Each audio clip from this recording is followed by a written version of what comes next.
कहानी का पूरा आनंद लेने के लिए कहानी के पहले भाग को ज़रूर देखें। उसका लिंक मैं आपको डिस्क्रिप्शन बॉक्स में दे दूंगी और साथ में कमेंट बॉक्स में पिन भी कर दूंगी, तो आप वहां से भी जाकर देख सकते हैं। शिवांगी आज अंतिम बार इस शहर को देख रही थी। वो फिर से कभी शहर में ना आने का सोच देहरादून के लिए निकल जाती है।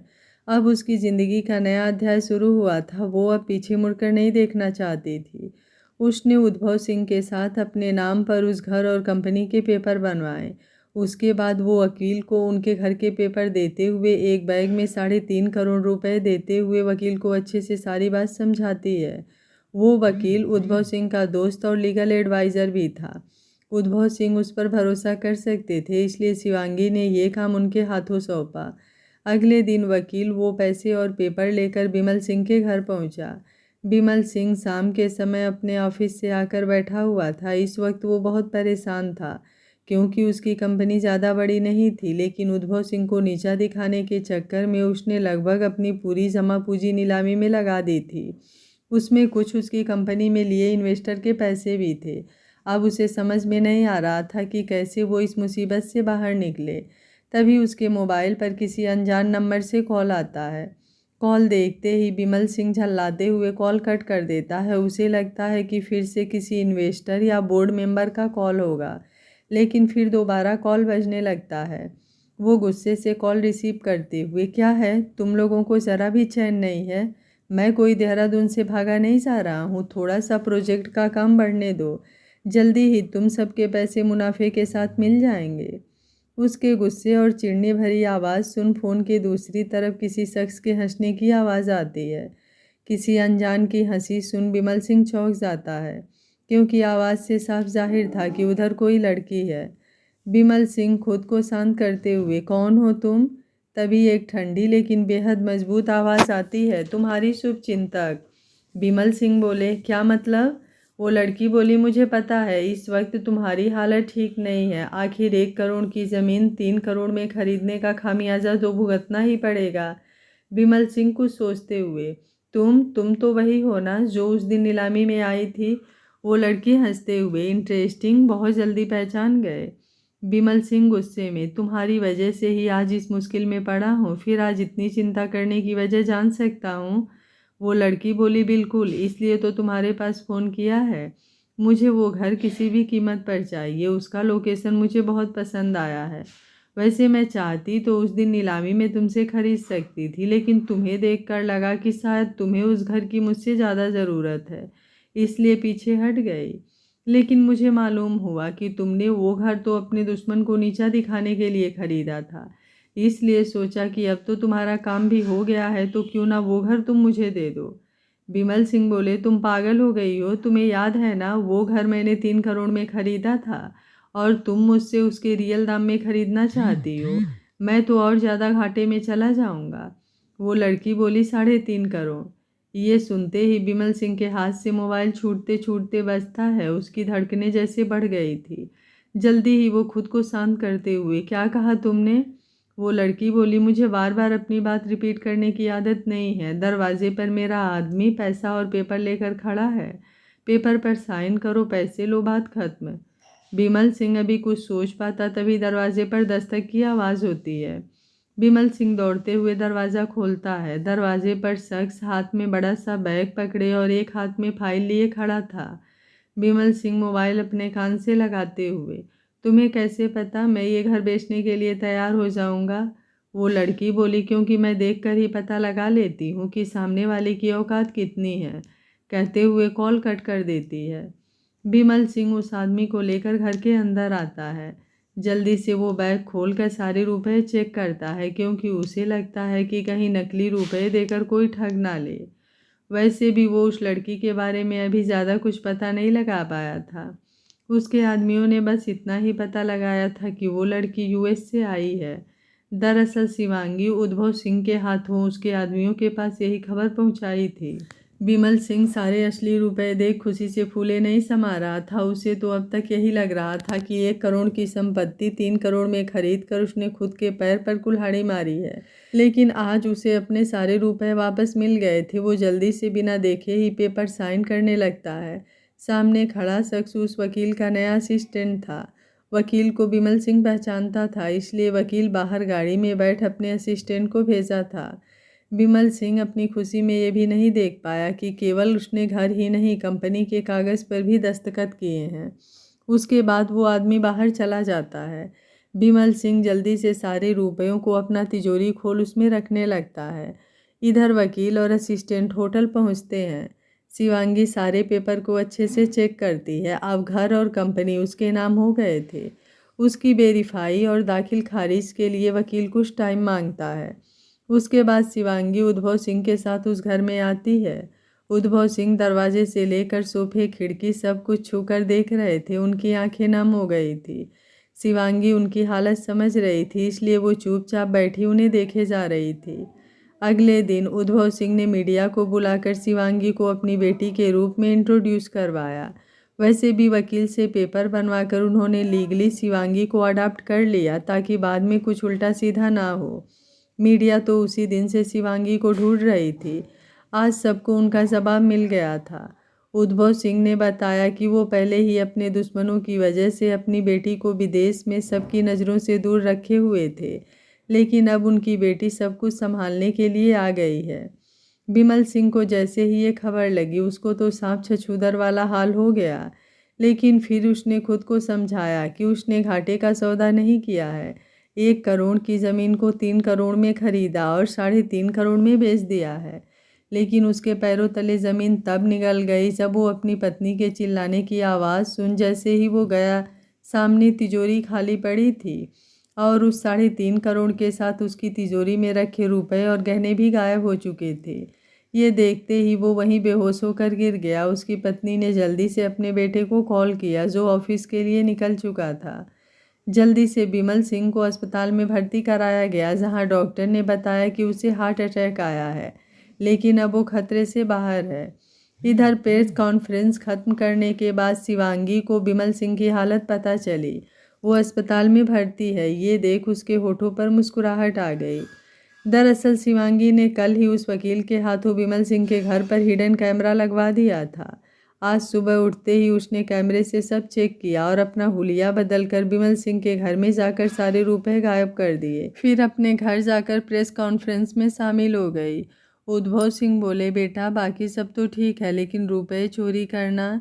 शिवांगी बोली, डैड ये उसकी मेहनत के रुपए नहीं हैं, उसने आपको धोखा देकर लूटने की कोशिश की। ये उसकी भरपाई है। कंपनी के जितने सारे प्रोजेक्ट और डाटा उसने चुराए, ये तो उसकी तुलना में कुछ भी नहीं है।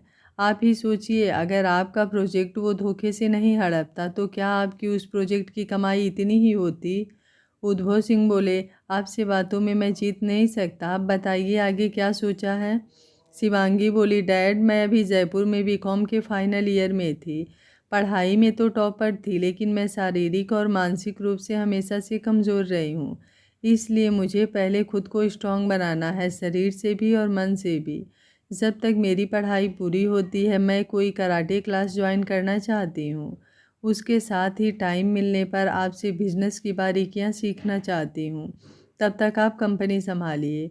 उद्भव सिंह बोले, चलिए ठीक है, मुझे सच में आप पर गर्व है। जो अपने डर से आगे बढ़ जाता है उसकी जीत सुनिश्चित होती है, और आपने पहला कदम बढ़ाया है। वैसे भी मेरे दुश्मन अब चुप नहीं बैठेंगे। अब वो तो घायल सांप की भांति फुफकार रहे होंगे। उनसे निपटने के लिए आपको हर तरह से मजबूत होना होगा, और मैं इसमें आपके साथ हूँ। अभी तक सारी लड़ाई दिमाग से खेली है आपने, अब आपको अपने शरीर से भी इतना ही मजबूत होना है कि कोई कुछ नहीं बिगाड़ सके। इस तरह शिवांगी का नया सफ़र शुरू हुआ। अगले दिन से ही उसने कराटे क्लास ज्वाइन कर ली। उद्भव सिंह ने जब तक शिवांगी के लिए भी और अपने लिए भी कुछ ट्रेंड बॉडीगार्ड को हायर कर लिया। 1 हफ्ते बाद वहीं से कॉलेज में शिवांगी ने एडमिशन लिया और साथ ही साथ टाइम मिलने पर खुद उद्भव सिंह के साथ कंपनी जाकर बिजनेस का काम भी सीखने लगी। घाटे में जा रही कंपनी पर इतना जल्दी विश्वास करना किसी के लिए मुमकिन नहीं था, लेकिन शिवांगी ने जल्दी ही उद्भव सिंह के साथ पेंडिंग पड़े प्रोजेक्ट को नई दिशा दी और जल्दी से उसे पूरा किया। एम्प्लॉय लगभग कंपनी छोड़ ही चुके थे। कुछ एम्प्लॉय ही थे जिन्हें अभी कहीं जॉब नहीं मिली थी, जिस वजह से वो कहीं नहीं जा पाए थे। शिवांगी ने कंपनी के सारे कंप्यूटर और डाटा को डिस्ट्रॉय किया और नया सिक्योरिटी सिस्टम लगा दिया। इसके लिए उसने इंडिया के बेस्ट सॉफ्टवेयर सिक्योरिटी कंपनी को हायर किया। इसी के साथ उसने कंपनी में मौजूद सारे गद्दारों का पता लगा लिया। शिवांगी अब उन सब के लिए काल बन गई थी। शिवांगी ने केवल उन्हें अपनी कंपनी से नहीं निकाला बल्कि अपनी कराटे का अभ्यास भी उन लोगों पर करने लगी। लगभग 1 महीने में 2 पेंडिंग प्रोजेक्ट पूरे होने की वजह से फिर से उद्भव सिंह का नाम मीडिया में छाने लगा। इन 1 महीनों में शिवांगी ने अपनी कंपनी को पूरी तरीके से सिक्योर कर दिया था। अब कोई खतरा नहीं था। धीरे धीरे उसका कॉन्फिडेंस मजबूत होता जा रहा था। जब तक खुद को दबा कर रखा था वो खुद भी अपने अंदर की काबिलियत को पहचान नहीं सकी थी। लेकिन वक्त की मार ने अब उसे हीरे से भी ज़्यादा निखार दिया था, जिसकी चमक सामने वालों की आंखों को चौधिया देती थी। कॉलेज में लड़के उसके दीवाने थे, लड़कियां जलन से भर उठती थी, लेकिन शिवांगी अब इन सब चीज़ों से बेफिक्र अपने लिए जीने लगी थी। कराटे क्लास ज्वाइन किए उसे 1 महीने हो गए थे। एक दिन प्रैक्टिस करते हुए अचानक उसका सर घूमने लगा और वो बेहोश हो गई। जल्दी से टीचर और कुछ स्टूडेंट ने उसे वहीं बेंच पर लेटाकर चेहरे पर पानी डाला, जिससे वो होश में आई। ट्रेनर बोला, शिवांगी, अगर आपको मजबूत बनना है तो आपको खाने पीने का भी ध्यान रखना होगा। शिवांगी बोली, सॉरी सर, आगे से आपको शिकायत का मौका नहीं मिलेगा। ट्रेनर फिर उसकी डाइट का नया टाइम टेबल देते हुए ट्रेनिंग स्टार्ट कर देता है। शिवांगी अपना नया डाइट चार्ट फॉलो करने लगती है। इसी तरह 1 हफ्ता गुजर जाता है, लेकिन तबीयत सुधरने की जगह उसे बिगड़ी हुई महसूस हो रही थी। ज़बरदस्ती पूरा टाइम पर खाने के बावजूद जी मिचलाने लगा था और कमज़ोरी महसूस होने लगी थी। अब तो वोमिटिंग भी हो जा रही थी। आज रात भी जैसे ही डिनर करने बैठी फिर से उसका जी मिचलाने लगा और वो दौड़ती हुई बेसिन में जाकर वोमिटिंग करने लगी। उद्भव सिंह ये देखकर घबरा गए। उन्होंने जल्दी से उसका पीठ सहलाया, फिर हाथ मुंह धुलाकर उसे सोफे पर बैठा डॉक्टर को कॉल करने लगे। शिवांगी अपनी आंखें बंद कर थोड़ा शांत होने के बाद, डैड घबराने की ज़रूरत नहीं है, मैं ठीक हूँ, चलिए डिनर कर लेते हैं। उद्भव सिंह उसका हाथ पकड़कर फिर से सोफे पर बैठाते हुए, कहीं जाने की ज़रूरत नहीं है, बैठिए यहाँ पर और मुझे बताइए कितने दिन से तबीयत ख़राब है। शिवांगी बोली, पता नहीं डैड, 1 हफ्ते पहले मुझे ट्रेनिंग सेंटर में चक्कर आ गए थे। उसके बाद तो अच्छे से खाने पीने का ख्याल रख रही हूँ, फिर भी सर घूमता हुआ नज़र आ रहा है, बार बार उल्टी हो जा रही है। उद्भव सिंह थोड़ा गुस्सा होते हुए, मतलब कई दिनों से तेरी तबीयत ख़राब है और तूने डॉक्टर को भी नहीं दिखाया। ऐसे अपने सेहत का ख्याल रखेगी, ऐसे आगे बढ़ेगी। शिवांगी बोली, डैड, इतनी बड़ी बात भी नहीं है। उद्भव सिंह बोले, वो तो डॉक्टर ही बताएंगे कि बड़ी बात है कि छोटी, लेकिन जब तक डॉक्टर नहीं आते चुपचाप आराम करिए, मैं नींबू पानी लेकर आता हूँ। उद्भव सिंह किचन में आकर जल्दी से नींबू पानी बनाने लगते हैं और शिवांगी को पिलाते हैं। उन्होंने एक मेड रखी थी जो सुबह शाम आकर साफ सफाई करके खाना बनाकर चली जाती थी। डॉक्टर के आने पर उद्भव सिंह सारी बात बताते हैं। डॉक्टर शिवांगी का चेकअप करते हुए, मिस्टर सिंह, इस वक्त इनका बीपी लो है और जिस तरह के सिम्टम्स आप लोग बता रहे हैं उस हिसाब से आप लोगों को एक बार गाइनोलॉजिस्ट डॉक्टर से मिलना चाहिए। उद्भव सिंह हैरानी से, ये क्या बोल रहे हैं आप भी तो डॉक्टर हैं। डॉक्टर बोले, जी, लेकिन मुझे जहाँ तक लग रहा है आपकी बेटी प्रेग्नेंट है, बाकी पूरा टेस्ट होने के बाद ही पता चलेगा। ये सुनते ही उद्भव सिंह और शिवांगी हैरान हो जाते हैं। डॉक्टर दवाइयों का प्रिस्क्रिप्शन देकर चले जाते हैं। शिवांगी के कानों में अभी भी डॉक्टर की कही बातें गूंज रही थी। डॉक्टर के जाने के बाद उद्भव सिंह जल्दी से दरवाज़ा बंद कर शिवांगी के पास आते हुए, बेटा, क्या है ये सब, कौन है इस बच्चे का बाप? आपने अभी तक अपने बारे में ज़्यादा कुछ नहीं बताया है, प्लीज़ आज बताइए। शिवांगी बोली, क्या बताऊं डैड, कुछ बताने लायक है ही नहीं, लेकिन आप परेशान मत होइए, जिस रास्ते पर मैं निकली हूँ वहाँ अब पीछे मुड़ने की कोई वजह नहीं है, और अगर कोई वजह होगी भी तो मैं उसे जड़ से उखाड़ कर फेंक दूँगी। मैं कल ही जाकर अबॉर्शन करा लूँगी, मुझे इस बच्चे की कोई ज़रूरत नहीं है। तभी उद्भव सिंह गुस्से से चिल्लाते हुए, शिवांगी! उनकी आवाज़ से शिवांगी जैसे होश में आती है। उद्भव सिंह बोले, मुझे पता नहीं था इतनी समझदार होकर ऐसी बेवकूफ़ी भरी बातें करेंगे। अरे पूछो उनसे जो उसी एक औलाद के लिए पूरी दुनिया में दर दर भटकते हैं, जाने कहाँ कहाँ माथा पटकते हैं, फिर भी उन्हें ये जन्नत नसीब नहीं होती और आप उसे ही मारने की बात कर रही हैं। मैंने तो आपको दुश्मनों के लिए मजबूत होने के लिए कहा था, लेकिन आप खुद ही पत्थर बन गई हैं। शिवांगी बोली, डैड आप ही बताइए क्या करूं मैं। अगर आपको पता चले कि इस बच्चे के बाप ने ही आज मुझे इस मोड़ पर खड़ा किया है, 1 महीने पहले आपको जिस हालत में मैं मिली थी उस हालत का जिम्मेदार इस बच्चे का बाप है, तो क्या कहेंगे आप? क्या तब भी आप यही कहेंगे कि मुझे इस बच्चे को जन्म देना चाहिए?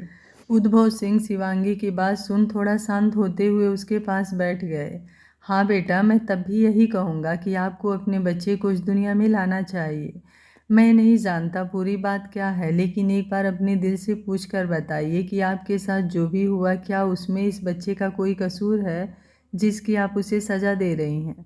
शिवांगी रोते हुए, डैड कसूर तो मेरा भी नहीं था, लेकिन मैंने तो अपना सब कुछ खो दिया। आप ही बताइए, क्या केवल इस बच्चे को दुनिया में लाकर मैं इसके साथ इंसाफ कर पाऊंगी? क्या ये घर और समाज आपको जीने देगा? क्या आगे चलकर ये बच्चा अपने बाप के बारे में नहीं पूछेगा? उद्भव सिंह बोले, मुझे इस समाज से कोई डर नहीं, ना ही मुझे उनके किसी सवालों का जवाब देना है। जब मेरा बुरा वक्त था तब इसी समाज ने मेरी तरफ मदद का एक हाथ भी नहीं बढ़ाया।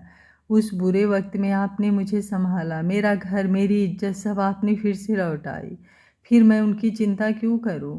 मुझे आपके दर्द से फ़र्क पड़ता है, आपके सोचने से फ़र्क पड़ता है, किसी और के सोचने से नहीं। और रही बात कल को इस बच्चे के बाप के बारे में पूछने की, तो आप खुद को इस काबिल बनाइए कि कभी भी उसे अपने बाप के नाम की ज़रूरत नहीं पड़े। इसके लिए इसके माँ का नाम ही काफ़ी हो। शिवांगी उद्भव सिंह की गोद में सर रखते हुए, सच में डैड आप इंसान नहीं, मेरे लिए एक फरिश्ता हैं।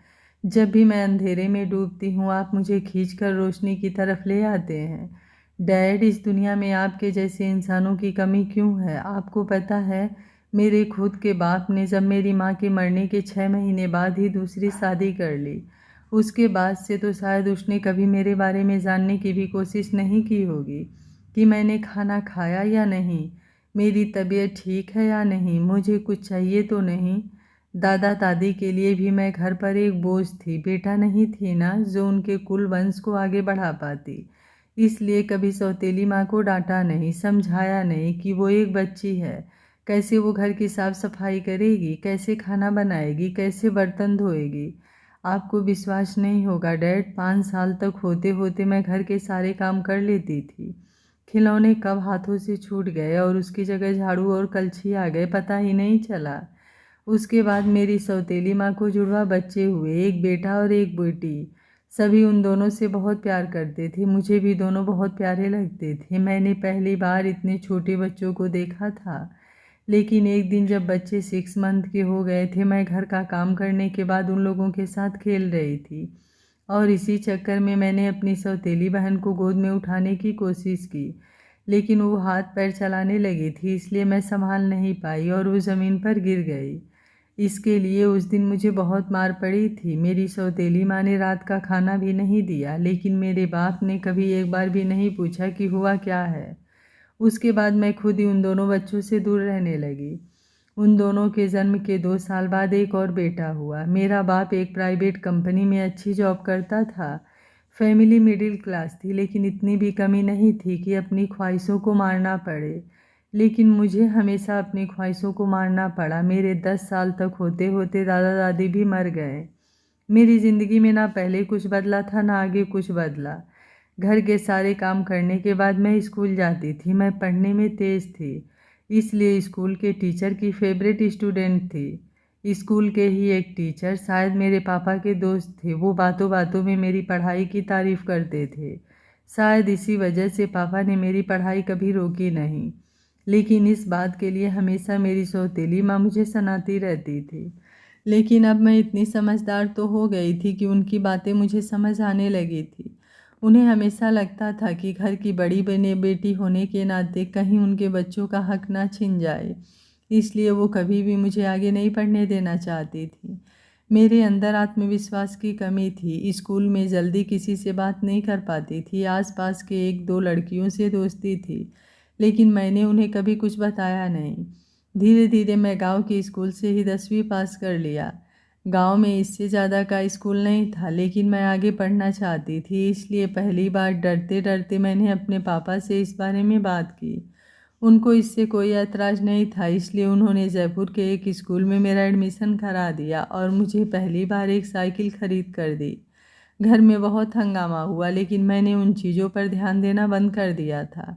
फिर पता नहीं पापा ने क्या कहा, कैसे समझाया मुझे मालूम नहीं, लेकिन अब मैं साइकिल चलाकर 8 किलोमीटर उस स्कूल में जाने लगी।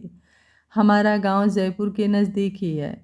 मैंने वहाँ भी किसी से दोस्ती नहीं की, लेकिन एक लड़का था जो मुझे हमेशा देखता रहता था, कभी लंच टाइम में लंच करते हुए, तो कभी स्कूल में गेट पर मेरे आने के टाइम और छुट्टी के वक्त जाने के टाइम गेट पर इंतज़ार करते हुए। पहले तो मुझे भी इस बात की कोई खबर नहीं थी, लेकिन धीरे धीरे कुछ लड़कियों के मुंह से मैंने ये बात सुनी। लगभग स्कूल जाते हुए 6 महीने हो चुके थे। एक दिन मेरी क्लासमेट ने मुझसे कहा कि तुझे पता है, हमारे स्कूल का एक सीनियर शायद तुम्हें पसंद करता है। ये बात मेरे लिए बिजली के झटके जैसी थी। उस दिन मुझे स्कूल से जाते हुए और घर पर भी ये सोच सोच कर डर से हालत ख़राब हो रही थी कि उस लड़की की बातें यदि सच हुई तो मेरी पढ़ाई छूट जाएगी। कहीं उस लड़के ने मेरे साथ कोई ज़बरदस्ती की तो मैं क्या करूँगी। और इस डर से मैं 2 दिन तक स्कूल नहीं गई। 2 दिन बाद खुद को किसी तरह समझाकर मैं स्कूल के लिए निकली। रास्ते पर चारों तरफ देखते हुए जा रही थी। जहाँ भी सुनसान जगह होती मैं साइकिल को तेज़ भगाने लगती। लेकिन जैसे ही स्कूल पहुँची, फिर से मेन गेट पर मुझे वो लड़का नज़र आया। मेरी तो डर के मारे पसीने छूटने लगे। मैं उससे नज़रें चुराते हुए जल्दी से साइकिल को स्टैंड पर लगाया और भागती हुई अपने क्लास में गई। पता नहीं कितने दिन इसी तरह डर डर कर रही, लेकिन धीरे धीरे अब मैं थोड़ी रिलैक्स हो रही थी, क्योंकि वो लड़का केवल मुझे दूर से देखता था, कभी मुझसे बात नहीं की, इसलिए अब मेरा डर थोड़ा कम होने लगा था। लेकिन अब मैं भी उसे छुप छुप कर देखने लगी थी। उसमें एक अजीब सा आकर्षण था। मैंने बातों बातों में पता लगाया कि उसका नाम अच्छांश है और वो 12वीं का स्टूडेंट है। मैं भी उसकी तरफ खींचने लगी थी, लेकिन दिल में डर भी था। कभी उससे बात करने की हिम्मत नहीं हुई। धीरे धीरे 6 महीने भी गुजरे और हमारा 11वीं का फाइनल एग्ज़ाम होने लगा। उस लड़की ने भी 12वीं का एग्ज़ाम दिया, लेकिन एग्ज़ाम से 1-2 महीने पहले ही वो लड़का थोड़ा परेशान नज़र आने लगा। वैसे शांत तो पहले से भी था, बस कभी कभी अपने दोस्तों के बीच मस्ती करते हुए दिख जाता था। लेकिन कुछ दिनों से वो रेगुलर स्कूल भी नहीं आ रहा था। जिस दिन नहीं आता उस दिन मेरा भी मन पढ़ाई में नहीं लगता। फाइनल एग्ज़ाम ख़त्म होने के बाद मैं अब रिज़ल्ट का इंतज़ार कर रही थी और साथ ही साथ मैं उदास थी कि अब अच्छांश को कभी देख नहीं पाऊंगी। मैं खुद को कितना समझाने की कोशिश की कि हो सकता है ये उम्र का अट्रैक्शन हो, लेकिन उसका ख्याल दिल से जाता ही नहीं था। इसी चक्कर में कभी कभी काम करते हुए ध्यान नहीं रहता और मुझसे गलती हो जाती, जिसके लिए फिर से सौतेली माँ की गालियों की बरसात होने लगती। रिज़ल्ट आने के बाद 12वीं का क्लास स्टार्ट हो गया। मुझे अच्छांश की कमी खलने लगी थी, लेकिन इतने दिनों में मैंने खुद को समझ लिया था कि मैं उसके काबिल नहीं हूँ। लेकिन दिल को कैसे समझा पाती। जितना ही उसके ख्यालों से दूर भागने की कोशिश करती, उतना ही वो और याद आता। पहले सोचा कि धीरे धीरे इस बात को भूल जाऊंगी, लेकिन ऐसा कभी नहीं हुआ। रात को जब सोने जाती तब भी उसके ख्याल आंखों पर छाने लगते। सुबह उठती तब भी उसका नाम लबों पर आ जाता। कभी कभी मुझे ऐसा लगता जैसे वो मेरे आसपास है। मैं उसे ढूंढने की कोशिश भी करती, लेकिन मेरे हाथ निराशा लगती। इसलिए मैंने इसे अपना वहम समझा। उसके यादों से बचने के लिए मैं और ज़्यादा मेहनत से पढ़ाई करने लगी। उसकी यादों से तो नहीं बच पाई, लेकिन मेरे इस मेहनत से फल मेरा ये मिला कि मुझे स्कूल की तरफ से स्कॉलरशिप मिली, जिसकी वजह से मैंने जयपुर के एक अच्छे से कॉलेज में बीकॉम में एडमिशन लिया। कॉलेज के पहले दिन मुझे बहुत डर लग रहा था, कोई साथ भी नहीं था। मैंने स्कूल में ही कॉलेज में रैगिंग के बारे में सुना था, कभी कभी टीवी पर मूवी भी देखा था। मैं महादेव से प्रार्थना करती हुई धीरे धीरे कॉलेज के अंदर जा रही थी। साइकिल एक तरफ लगाकर मैं आगे बढ़ने लगी। बहुत बड़ा कॉलेज कैंपस, समझ नहीं आ रहा था कि हमारी क्लास किधर है। किसी से पूछने में भी डर लग रहा था और थोड़ी देर में ही मेरा डर सही साबित हो गया। सामने 8-10 लड़कियों और लड़कों का ग्रुप नए स्टूडेंट की रैगिंग ले रहा था। ये देख मैं फिर से पीछे कदम बढ़ाने लगी, लेकिन मैं वहाँ से भाग पाती उससे पहले पीछे से एक लड़का मुझे आगे की तरफ धक्का देते हुए, कहाँ भाग रही हो जाने मन? उसकी आवाज़ सुनते ही सबका ध्यान हमारी तरफ आ गया। उस ग्रुप में से एक लड़का हमारी तरफ बढ़ते हुए, क्या हुआ रौनक? मुझे धक्का देने वाला वो लड़का रौनक। अरे विराज भाई, ये बहन जी हम लोगों से छुप कर भाग रही थी। तभी एक लड़की मेरे बालों की चोटी खींचती हुई, समझ नहीं आ रहा तुम कॉलेज में आई हो या किसी प्रवचन में। बाकी सभी इसी तरह मेरा मजाक उड़ाने लगे। मैं तो डर कर रोने ही लगी थी। मुझे ना कुछ बोला जा रहा था ना भागा जा रहा था। तभी वो विराज नाम का लड़का मेरी तरफ बढ़ते हुए, कुछ भी कहो दोस्तों, पूरे गांव की गोरी है, मेरा तो दिल आ गया इस पर। तभी उसके साथ खड़ी एक लड़की रिद्धि, कम ऑन बेबी, तुम्हारी पसंद इतनी लो क्लास कैसे हो गई? देखो इसे गौर से, सलवार सूट पहने, बालों की चोटी बनाए, बिल्कुल गंवार लग रही है। विराज मुस्कुराते हुए, अरे तो इसमें क्या है, हम अभी इससे गंवार से मॉडर्न बना देते हैं, कहते हुए अपना शर्ट खोलकर शिवांगी को देते हुए, ये लड़की अभी के अभी ये सूट उतारो और ये शर्ट पहनो। ये सुनते ही सारों दोस्त जोर जोर से हुटिंग करने लगे। अब तो शिवांगी की हालत और भी खराब हो गई। ऐसे लगा जैसे उसे चक्कर आ रहे हों। अपनी जगह पर खड़ी अभी भी वो ज़मीन को घूर रही थी, आंखों से आंसू गिरते जा रहे थे। विराज बोला, लगता है तुम ऐसे नहीं मानोगी, कोई बात नहीं, मैं खुद तुम्हारी हेल्प कर देता हूँ, इसमें तो और मज़ा आएगा, कहते हुए शिवांगी का दुपट्टा पकड़ने के लिए अपना हाथ आगे बढ़ाता है। शिवांगी पूरी होश खो चुकी थी। जैसे ही वो बेहोश होकर गिरी, किसी की मजबूत बाहों ने उसे थाम लिया और उसके साथ ही विराज के चेहरे पर एक जोरदार मुक्का भी पड़ा। शिवांगी बोली, आपको पता है डैड, मुझे तो कोई होश ही नहीं था, लेकिन जब होश आया तो मेरे सामने एक लड़की बैठी हुई थी। मैं तो हड़बड़ा कर अपने कपड़े देखने लगी, तभी उस लड़की ने मुझे बताया कि सब ठीक है, कुछ नहीं हुआ है। टाइम पर उसने और उसके दोस्तों ने मुझे बचा लिया था। तभी उस मेडिकल रूम में कुछ लड़के आए।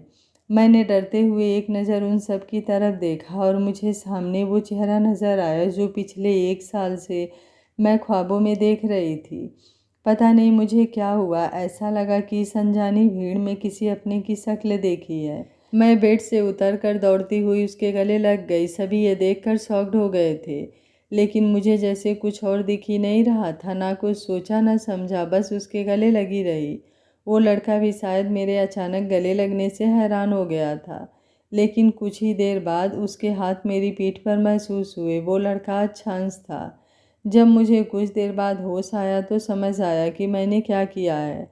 अब फिर से मेरा डर मुझ पर हावी होने लगा। मैं उससे अलग होकर डरती हुई नज़रों से देख माफ़ी मांगने लगी। उसने फिर से आगे बढ़कर मुझे गले लगाकर शांत किया। उस लड़की ने बताया कि विराज से मुझे अच्छांश ने ही बचाया है। तब मुझे पता चला कि वो भी इसी कॉलेज में पढ़ता है। अब तो मेरा दिल खुशी से उछलने लगा। मेरी उन सब से दोस्ती हो गई। मैं ज़्यादा बात नहीं करती थी, लेकिन उनके साथ डर नहीं लगता था। उनके दोस्तों में मधुर और कुणाल की गर्लफ्रेंड गुंजन और अनिका से शिवांगी थोड़ी बात कर लेती थी, लेकिन लड़कों से बात करने में अभी भी उसे थोड़ी हिचक होती थी। अच्छांश भी शायद समझता था, इसलिए वो कभी भी कोई ऐसी बात नहीं करता जिससे शिवांगी अनकंफर्टेबल हो। उसने विराज को अच्छे से मज़ा चखाया था और उसे शिवांगी से दूर रहने की वार्निंग दी थी, लेकिन फिर भी शिवांगी के लिए अब वो पूरी तरह से प्रोटेक्ट था। कॉलेज में गेट पर शिवांगी के आने के बाद और छुट्टी वक्त के वक्त तक हमेशा उस पर नज़र रखता। ये बात शिवांगी भी महसूस कर चुकी थी। उसके होश में आने पर जो लड़की उसके पास थी वो गुंजन थी। गुंजन और अनिका ने ही बताया कि उस दिन विराज का क्या हाल हुआ था। शिवांगी को मेडिकल रूम में पहुंचाने के बाद अच्छांश ने पूरे कॉलेज के सामने विराज की अच्छे से धुलाई की थी। विराज भी जयपुर के बड़े बिजनेसमैन का बेटा था, इसलिए वो किसी से नहीं डरता था। लेकिन अच्छांश बॉक्सिंग चैंपियन था। आज तक वो कभी विराज से नहीं उलझता था, लेकिन उस दिन जैसे ही कॉलेज आया, शिवांगी को देख उसके होश गायब हो गए। वो हैरानी से शिवांगी को देख रहा था। तभी विराज की आवाज़ उसके कानों में आई, जो खुद से उसे शर्ट पहनाने की बात कर रहा था। ये सुनते ही अच्छांश गुस्से से उबल पड़ा और तेजी से आगे बढ़ते हुए विराज का हाथ पकड़ उसके चेहरे पर एक मुक्का जड़ दिया। तभी शिवांगी भी बेहोश होने लगी और वो जल्दी से उसे थाम लिया। विराज अपने अपमान का घूंट पीकर पल पल बदला लेने के लिए तड़प रहा था, लेकिन अच्छांश उसे कोई मौका ही नहीं दे रहा था। शिवांगी और अच्छांश के बीच एहसासों का रिश्ता मजबूत होते जा रहा था। खामोशी के बीच भी दोनों एक दूसरे के दिल की बात समझते थे, नज़रों की भाषा पढ़ते थे।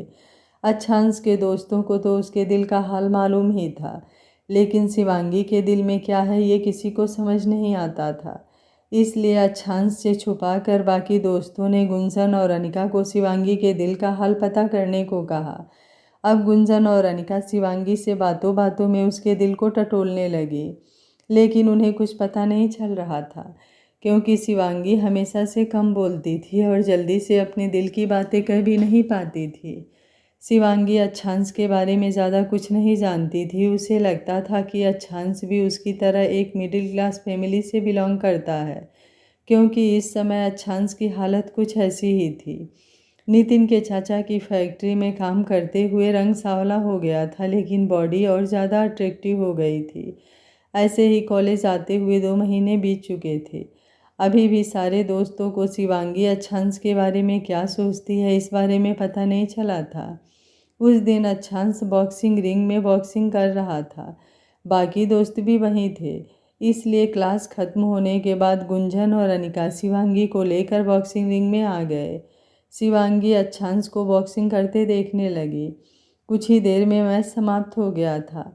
अच्छांश हेलमेट, ग्लव्स, बाकी प्रोटेक्शन की चीज़ निकालते हुए कुणाल के हाथों से पानी का बोतल लेकर जैसे ही अपने चेहरे पर डाला, शिवांगी हिप्नोटाइज हुई उसे देखते रह गई। वो जाने कितनी देर तक ऐसे ही उसे देखती रही। उसे होश तब आया जब अच्छांश उसके सामने आकर उसके कानों के पास झुककर अपनी मैग्नेटिक आवाज़ में क्या देख रही हो कहते हुए अपने सर को जोर से हिला दिया, जिससे बालों पर अटका पानी शिवांगी के चेहरे पर पड़ने लगा। शिवांगी को होश आया। अपने सामने इतने करीब अच्छांश को देख ऐसा लगा जैसे दिल निकल कर बाहर ही आ गया हो। वो हड़बड़ाते हुए पीछे कदम लेते हुए चारों तरफ देखने लगी, लेकिन पूरा रिंग खाली हो गया था। हाँ, ये अलग बात है कि उसके दोस्त अभी भी छुप छुप कर देख रहे थे। शिवांगी किसी को ना देख और ज़्यादा घबरा उठी। वो जैसे जैसे पीछे कदम बढ़ा रही थी, अच्छांश मुस्कुराते हुए उसकी तरफ बढ़ रहा था। शिवांगी हकलाते हुए, सच सॉरी सॉरी, मुझे गलत मत समझिए, मैंने कुछ नहीं देखा। अच्छांश अचानक से अपने हाथ बढ़ाकर शिवांगी को कमर से पकड़ते हुए अपने करीब खींच लिया। शिवांगी अच्छांश के छूने से कांपने लगी। अच्छांश उसके कांपते वजूद को अपने सीने में सिमेटते हुए, रिलैक्स, कुछ नहीं हुआ है, पहले खुद को शांत करो। शिवांगी पर अच्छांश की बातें जैसे टॉनिक की तरह काम कर रही थी। वो उसके शर्ट को जोर से अपने दोनों हाथों में भींचते हुए शांत होने लगी थी। अच्छांश अपना एक हाथ उसकी कमर पर लपेटे दूसरे हाथों से लगातार उसके बालों को सहला रहा था। जैसे ही उसे महसूस हुआ कि अब शिवांगी शांत हो गई, उसने सुकून से अपनी आंखें बंद कर ली। शिवांगी इस एहसास को पहली बार महसूस कर रही थी। अपनी मोहब्बत के गले लग कितना सुकून महसूस होता है, ये उसे आज मालूम चल रहा था। सारी दुनिया को भूलकर इस वक्त वो इस पल को जी रही थी। सारे दोस्त मुस्कुराते हुए अपने अपने मोबाइल में दूर से ही उन दोनों की पिक्चर खींचते हुए वहाँ से बाहर चले जाते हैं। लगभग 10-15 मिनट बाद अच्छांश अपनी आंखें बंद किए हुए ही शिवांगी बोली, अच्छांश बोला, बहुत प्यार करता हूँ आपसे। शिवांगी बोली, मैं भी, लेकिन मुझे डर लगता है। अच्छांश बोला, क्यों, मुझ पर भरोसा नहीं है? शिवांगी बोली, बहुत भरोसा है आप पर, इतना जितना भगवान पर भी नहीं, लेकिन आप मेरे बारे में नहीं जानते। अच्छांश बोला, किसने कहा कि मैं आपके बारे में नहीं जानता हूँ? आपके पापा रंजीत कपूर यहीं जयपुर के सूर्यवंशी कंपनी में काम करते हैं। आपकी सौतेली माँ राखी कपूर और उनके 2 बेटे और 1 बेटी। और कुछ भी जानना है? शिवांगी अच्छांश के मुँह से ये सुनते ही हैरानी से अपना सर उठाकर उसे देखने लगी। अच्छांश मुस्कुराते हुए, आपको 2 साल 4 महीने से जानता हूँ। उस दिन जब आपने 11वीं में एडमिशन लिया था, पीले कलर के सूट में दुनिया की सबसे हसीन लड़की देखी थी। लेकिन आपका किसी से बात ना करना, हमेशा डर डर कर रहना मुझे आपके सामने आने की इजाज़त नहीं देता था, और मुझे इसकी वजह भी जाननी थी। आज के ज़माने में जहाँ लड़के लड़कियाँ बचपन से ही इतने ज़्यादा बोल्ड होते हैं, वहाँ पर एक 16 साल की लड़की सबसे डरती थी। इसलिए मैंने आपके बारे में पता लगाया। कुछ दिनों में आपके बारे में सब कुछ जान चुका था। सच कहूँ तो उसी वक्त दिल ने चाहा कि आपको वहाँ से निकाल लूँ, लेकिन फिर दिमाग ने कहा कि वहाँ से निकाल भी लूँ तो क्या आपको अच्छी लाइफ दे पाऊँगा। एक नरक से निकाल कर दूसरे नरक में डालना, ये कहाँ से सही है। इसलिए मैंने अपने दिल को रोक लिया, लेकिन आपको देखने की तलब से खुद को रोक नहीं पाया। लेकिन 6 महीने बाद आप कुछ दिन जिस तरह से मुझसे डरने लगी थी, सच कहूँ तो बहुत बुरा लगता था। शिवांगी बोली, क्या आप सच में मुझे उस समय से प्यार करते हैं? अच्छांश उसकी मासूमियत भरे सवाल पर मुस्कुराते हुए, कोई शक है आपको? शिवांगी बोली, तो कभी कहा क्यों नहीं? अच्छांश बोला, कैसे कहता, आप तो डरती थी। शिवांगी बोली, लेकिन बाद में नहीं डरती थी। अच्छांश बोला, अच्छा तो बाद में क्या करती थी? शिवांगी ये सुन शर्माकर फिर उसके सीने में छुप जाती है। अच्छांश बोला, जानता हूँ आप भी मुझे पसंद करने लगी थी। कई बार आपका छुप छुप कर मुझे देखना महसूस किया था मैंने, लेकिन मैं पहले खुद को कामयाब बनाना चाहता था, क्योंकि उस वक्त मेरे सर पर खुद छत नहीं था। फिर आपको कैसे रखता? शिवांगी बोली, लेकिन मुझे दौलत या ऐशो आराम की ज़िंदगी नहीं चाहिए, मुझे तो बस अपनापन चाहिए, आपका प्यार चाहिए। अच्छांश बोला, मालूम है मुझे, आपकी इसी सादगी पर तो ये अच्छांश सिंह अपना दिल हारा है। शिवांगी बोली, जब जानते हैं तो फिर इतना क्यों सोचते हैं? अच्छांश बोला, सब समझता हूँ आपको, पहले यहाँ से निकलते हैं। अगर किसी की नज़र पड़ गई तो बात का बतंगड़ बन जाएगा। मैं डरता नहीं हूँ, लेकिन अभी हालात जैसे हैं, हमें अभी किसी की नज़रों में नहीं आना है। शिवांगी को उसकी बातें अच्छे से समझ तो नहीं आती, लेकिन उसकी बात मानते हुए दोनों वहाँ से निकल कर बाहर आते हैं।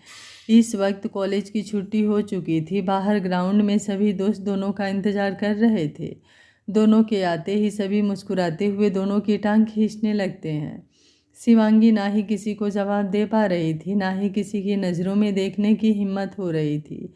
अच्छांश बोला, शिवांगी देर हो रही है, आप घर जाइए। शिवांगी जल्दी से हाँ में सिर हिलाते हुए वहाँ से निकल जाती है। उसके जाने के बाद अच्छांश सबको देखते हुए, अभी ये बात कहीं बाहर आउट नहीं होनी चाहिए। तुम लोग कुछ दिन अपना मन और ज़बान दोनों को संभाल कर रखना। गलती से भी गलती की गुंजाइश नहीं होनी चाहिए। अनिकेत बोला, लेकिन क्यों यार? अच्छांश बोला, क्योंकि अभी मैं उसको प्रोटेक्ट करने के काबिल नहीं बना हूँ। ये सच तुम लोग जानते हो। अगर उस विराज को मालूम हो गया तो वो पूरे कॉलेज में शोर कर देगा, और मैं नहीं चाहता कि किसी तरह भी ये बात सूर्यवंशी परिवार तक पहुँचे।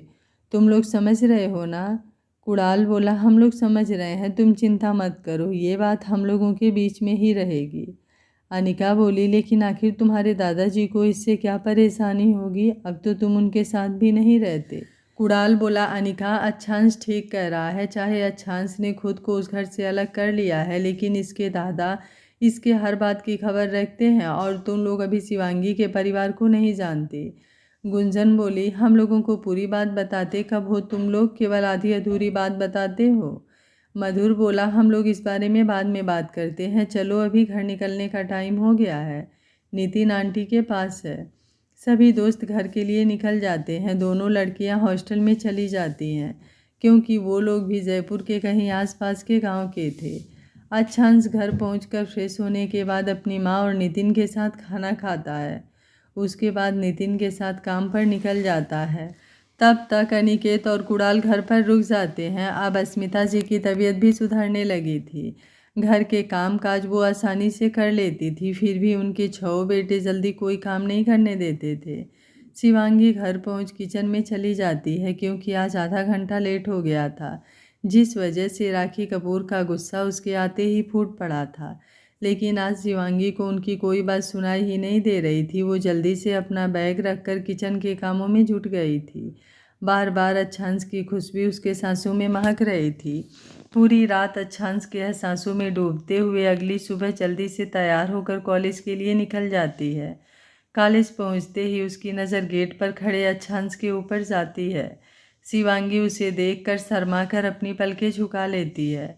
अच्छांश कॉलेज के अंदर चला जाता है। शिवांगी भी उसके पीछे पीछे अपने क्लास की तरफ बढ़ जाती है। लंच टाइम में अच्छास अपने दोस्तों को बताकर शिवांगी को सबसे छुपते छुपाते हुए कॉलेज से बाहर लेकर चला जाता है। शिवांगी भी बिना कोई सवाल पूछे उसकी बाइक पर बैठ जाती है। अच्छांश उसे लेकर मोती डोंगरी गणेश जी का मंदिर में आता है। इस वक्त दोपहर का वक्त होने से मंदिर के पट बंद थे और कोई भीड़ भी नहीं थी। अच्छांश और शिवांगी बंद दरवाजे पर से ही गणेश जी का नाम लेकर अपना हाथ जोड़ते हुए प्रणाम करते हैं। फिर अच्छांश उसे वहीं एक तरफ साइड में लेकर आ जाता है। दोनों बैठे हुए सामने देख रहे थे। अच्छांश बोला, शिवांगी आप जानती हैं मैं आपको यहाँ लेकर क्यों आया हूँ? शिवांगी बोली, मुझे पता है, हमारे रिश्ते के लिए इनका आशीर्वाद लेने आए हैं। अच्छांश मुस्कुराते हुए, बिल्कुल सही, लेकिन इसके साथ मैं आपको ये विश्वास भी दिलाना चाहता हूँ कि मेरी ज़िंदगी में केवल आपकी जगह है और हमेशा रहेगी, लेकिन अभी मुझे कामयाबी की सीढ़ी भी चढ़ना है। ऐसे में मैं अपने रिश्ते का सच अभी किसी के सामने नहीं ला सकता। इसकी वजह सिर्फ इतनी है कि आप भी अपने परिवार के बारे में जानती हैं। अगर उन्हें कुछ भी पता चला तो वे लोग कुछ भी कर सकते हैं और मैं अभी इस काबिल नहीं हुआ हूँ कि आपको प्रोटेक्ट कर पाऊँ। शिवांगी, मेरी दुनिया केवल मेरी माँ है, लेकिन मैं अभी भी उनके लिए कुछ नहीं कर पा रहा हूँ, फिर आपको कैसे रखूँगा? शिवांगी बोली, लेकिन अच्छांश बोला, पहले मेरी पूरी बात सुनिए। जैसे ही हम दोनों के बारे में सबको पता चलेगा, जाहिर बात है हमारे दुश्मन हमें कभी एक नहीं होने देंगे और आपकी भी पढ़ाई रुक जाएगी। दूसरी बात, हमारी इतनी उम्र भी नहीं है कि अभी हम शादी कर सकें। आपकी उम्र अभी 19 साल होगी, मेरी 20। आप ही सोचिए, क्या ये सही होगा? एक और बात, मैं जानता हूँ कि प्यार के आगे कोई दौलत मायने नहीं रखती, लेकिन ये ज़िंदगी जीने के लिए पैसों की ज़रूरत तो होती है ना। अगर हम साथ आएंगे तो फिर हमारी ज़रूरतें भी बढ़ेगी, हमारा परिवार भी बढ़ेगा। तो क्या बिना पैसों से हम ये सब कर पाएंगे? शिवांगी अच्छांश की सारी बातें समझ चुकी थी। वो उसका हाथ पकड़ते हुए, आपको पता है, हमेशा भगवान जी से थोड़ी शिकायत करती थी, क्यों मुझे किसी का प्यार नहीं मिला, क्यों मैं किसी के लिए महत्व नहीं रखती। लेकिन आज मुझे मेरे सवालों के जवाब मिल गए, क्योंकि भगवान ने वो सारी चीज़ आप में डालकर आपको मुझसे मिलाया। मुझे अब उनसे कोई शिकायत नहीं है, बस आप हमेशा ऐसे ही रहना। अच्छांश उसे खींचकर अपने सीने से लगाते हुए, ऐसा तो नहीं होगा? शिवांगी डरते हुए, क्यों? अच्छांश बोला, क्योंकि वक्त के साथ हमारा प्यार और बढ़ेगा, ऐसे ही कैसे रहेगा? ये सुनते ही शिवांगी मुस्कुरा देती है। कुछ देर बाद दोनों वहाँ से कॉलेज के लिए निकल जाते हैं। अब तक छुट्टी का वक्त हो गया था, इसलिए अच्छांश शिवांगी को थोड़ी देर पहले ही उतार देता है। शिवांगी कॉलेज जाकर अपनी साइकिल लेकर घर के लिए निकल जाती है। समय गुजरता जा रहा था। अच्छांश और शिवांगी की मोहब्बत भी परवान चढ़ रही थी, लेकिन अभी तक किसी को मालूम नहीं था। विराज खार खाए बैठा था, लेकिन उसे मौका नहीं मिल रहा था। विराज अच्छांश के परिवार के बारे में जानता था, ये बात अच्छांश को नहीं मालूम थी। अभी तक विराज को लगता था कि शिवांगी अनिका और गुंजन की दोस्त है, क्योंकि वो कभी भी लड़कों से बात करते हुए उसे नहीं देखा था। एनुअल एग्ज़ाम आने वाले थे। अच्छांश कितनी कंपनियों में जॉब के लिए अप्लाई किया था, लेकिन हर जगह पूरी डिग्री या एक्सपीरियंस की मांग होती थी। शिवांगी अभी भी उसके बारे में पूरा सच नहीं जानती थी। उसके लिए वो एक मिडिल क्लास का लड़का था जो अपनी माँ के साथ रहता था, जो शायद शिवांगी से भी ज़्यादा तकलीफ़ में था। एक दिन कैंटीन में सभी के दोस्त बैठे एनुअल एग्ज़ाम पर डिस्कशन कर रहे थे, जो अगले महीने होने वाली थी। डेट अभी फाइनल नहीं हुआ था, लेकिन अंदाज़न सबको यही लग रहा था। अच्छांश अपनी सोच में डूबा हुआ कॉफ़ी का कप हिला रहा था। अनिकेत उसके हाथ पर अपने हाथ रखते हुए, खुद को इतना स्ट्रेस क्यों दे रहा है? बस 1 साल का वक्त और फिर हमारी पढ़ाई पूरी हो जाएगी और तू कोई भी जॉब कर सकेगा। अच्छांश बोला, तुझे इतना आसान लग रहा है? 1 साल में तो हमें केवल डिग्री मिलेगी, उसके बाद यदि कोई जॉब करना होगा तो फिर उसकी तैयारी, फिर उसमें पता नहीं सिलेक्शन होगा या नहीं। शिवांगी बोली, मैं कुछ कहूँ? सभी शिवांगी की तरफ देखने लगते हैं, क्योंकि ये पहली बार था कि वो लड़कों से बात कर रही थी। अच्छांश हाँ में अपना सर हिला देता है। शिवांगी बोली, आप अपना कोई बिजनेस क्यों नहीं स्टार्ट करते? अच्छांश कुछ बोलता उससे पहले ही नितिन बोला, सच में लड़कियों का दिमाग घुटनों में होता है? ये सुनते ही सभी नितिन को घूरने लगते हैं। आज अस्मिता जी के पास मधुर रुका हुआ था, इसलिए वो उनके साथ नहीं था।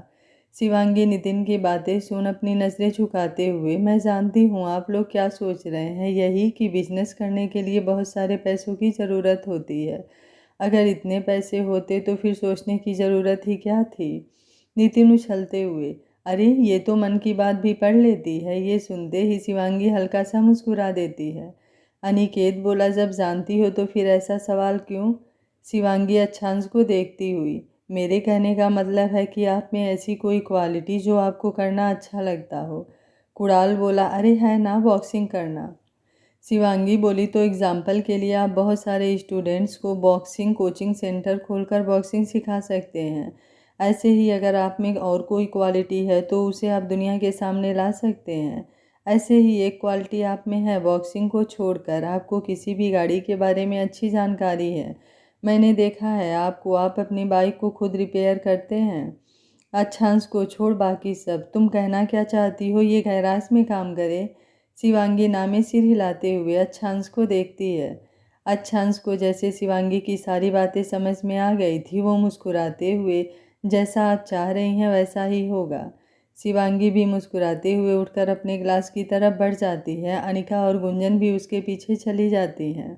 अनिकेत, कुणाल, अनीस और नितिन अच्छांश के सर पर चढ़ते हुए, बावला हो गया है क्या तू? तुझे वो मैकेनिक बनाकर चली गई और तू खुशी खुशी बनने के लिए तैयार भी हो गया। मुझे तुझसे ऐसी उम्मीद नहीं थी। नितिन बोला, और क्या, उससे अच्छा तो तू ग्रिल फैक्ट्री में काम कर रहा है।